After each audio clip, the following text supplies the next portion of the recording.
Hola, friends! Welcome to the Camo Wives podcast, where we are sharing hunting from the wife perspective. My name is Gaby, And I'm Jasmine. and today we are exploring how we joined the world of hunting and also the beginning of Camo Wives and how we got started. So, whether you're a new hunting wife or just a curious explorer or even a seasoned hunter, this is the podcast where we're going to share funny stories and lessons that we have learned as hunting wives. So, let's get started. So, Jasmine, tell me, how did you get into hunting? So I got into hunting when I met my husband about 9 years ago. Let me tell you the story of how we met before we go into the hunting part. I used to work for a sister, and I would see him come into the restaurant. And after seeing him a couple of times, I got a little bit curious, and I asked a couple of the girls who this person was. And they're like, well, that's the boss's brother. And I was like, oh, Lord. yeah, maybe I shouldn't say anything. Well, maybe like another year or two went by, and I was like, okay, I've become really good friends with my boss. And, I think our relationship is on a different level. I'm going to ask her like a couple questions about her brother.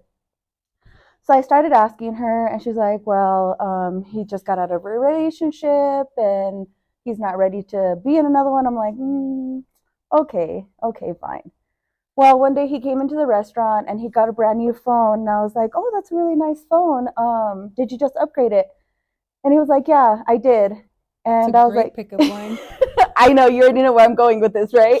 I was like, well, you know what? You should just let me put my phone number in there. I'll show you how to do it. And he's like, okay. So it was all downhill after that. We started hanging out a lot more, and then it was just history in the making.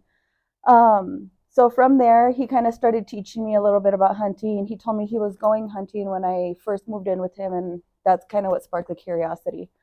From there, my first time I went hunting was for turkey, and that was the hardest thing I think I ever hunted for. And ever since then, I fell in love with it. We've done all kinds of different hunting, but there's still a lot of hunting that I haven't done that I would really love to explore. Nice. So you've been hunting 9 years. Yeah, That's yeah, a I long have. time. What Did about you? Oh, I'm did you sorry. hunt before? Like before you Um, met your husband? no, I didn't. I came from a traditional Hispanic household. So it was really like I learned my place as a woman, and that was really the extent to anything. I do remember my mom's ex-husband hunting once for deer, and that it was kind of short-lived. We went out with him one day, and we could not talk at all. And I kind of understand now as an adult, as a child, you don't understand.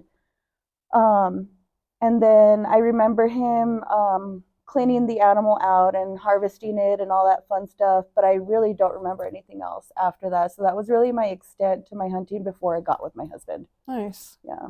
Nice. I actually met Lou 4 years ago. Okay. Um, well, we're entering our fifth year this March-ish. Yeah, March 5th. And before that, I also had no knowledge of hunting. Like Oh, I okay. didn't know anything about it. It was not something that was in my family or any kind of traditions. It was not part of my world at all. So I actually met Lou on the dating app Bumble. Oh. Um, yeah, it was really just like spare of the moment. I was actually in a place where I was done dating. I had had Mhm. enough and I was getting off the app. And he just happened to be one of the last people. So when you're on Bumble, it's I get to communicate first. That's the way the app works. Uh-huh. And so I swipe and he swipes, and if we connect, then I have the choice to or not to. Mhm. And so I was like, nah, I'm just gonna give him my number. And I told him very frankly, I was like, look, I'm getting off this app. Here's my phone number. Text me if you want to text me. And sure enough, he texts me, and we get to texting a little bit. Our first encounter was actually hilarious because I was working at a bar, and I he came into the bar to meet me, and I had no idea he was coming to meet me. And we had exchanged text messages back and forth probably a couple weeks. Uh-huh. And he comes up to the bar. He's a veteran, so he asks me. He's like, "Do you guys do veteran discount?" And I was like, "No, it's $5 to get into the bar." And he was like, Denied. "Yeah." He's like, "But I was shot and blown up in war." And I was like, "Yeah, well, thank you for your service, but it's still $5 to get into the bar." And Rules are yeah, rules. pretty much. You just pay the $5, man.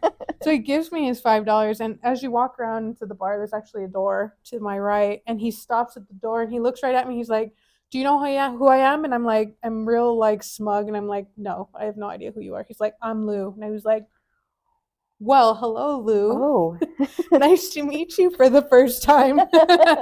this is my first impression. This is the way we do it, you know. And it was funny because he texted me the next morning, and I was like, you know, I'm pretty impressed that you still text me after the shenanigans I pulled yesterday.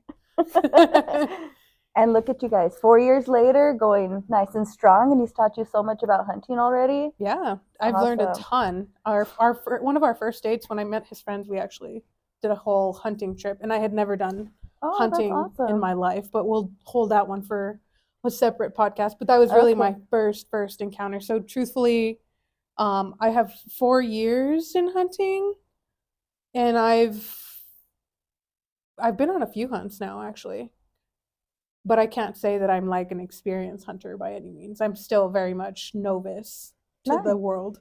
Well, one day you'll get there. I'm still, you know, not as new, but I am not as tenured as I'd like to be. One day I will get there, but you know, it's always a learning every single time you go out there. So you came to me with the idea to do a podcast about women's perspective on hunting. When and how did you come up with that? So Lou and I were actually on our elk and deer hunt this past September, and we're walking through the wilderness, and I'm thinking about, I actually have another business that I'm trying to consider, like, what am I doing with it? What do I want to do with it? I don't know what I'm doing with it. And as I'm filming stuff, because I was filming it originally for my other business, the idea came to me because I was filming hunting truths, like my hunting truths.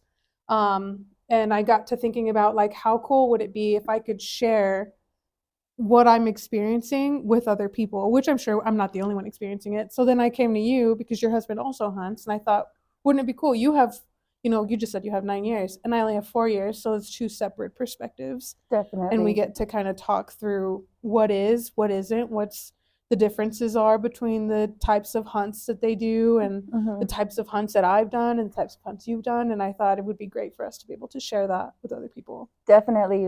When you came to me with the idea, I was so excited to do it, just because you're right. Like, you get curious about hunting, and you're curious if other people are curious about it. And I'm just really excited to share what we have been able to experience so far. I mean, we just had the conversation this weekend about the 30-30. Like, Lewis told me about the 30-30, I don't know how many different times, and I still am it's going to take a minute. I'm a visual person, so he's going to have to show me what this weapon looks like before I actually connect the dots. I mean, like, even at my level, when I had asked the question to you the other day, I was like, isn't it almost like muzzleloader? And then it just went off from there. Obviously it's not, so I still have a lot to learn as well. Yeah, we're still learning, but I do think it's cool. For those of you at home that are watching, we are in the process of putting a logo together, and so we came up with the name together, but yeah, Jasmine's child actually put together the logo that we're producing. Yeah, so one of my 5 children is a very, very, very good artist. So when we were kind of playing around with the different ideas for a name for our business, I sent her like this really generic drawing, and I was like, can you put this together, and can you add this here, and kind of just like add your like little sparkle to it? She delivered the most amazing logo for us, and I was super excited about it because it's something that we did together, and then on top of that, I was able to involve my children in it. So it was really awesome to get to see it all put together. That's awesome. It's an awesome looking logo. I'm excited to see it. Yeah, I'm excited to present it to everybody when it's ready. Yeah, I agree. It'll be awesome. Well, everyone, thank you so much for joining us on our first episode of Camo Wives. We hope you've enjoyed our exploration of hunting from the wife's perspective. Remember, it's not just about the hunt. It's about the adventures, the lessons, and the stories that we create along the way. If you guys have found value in our discussion, please, please, please consider subscribing and sharing this podcast with others, okay? Also, remember to like and follow us on TikTok for more hunting and Camo Wives adventures. We hope to see you guys on the next episode. Bye.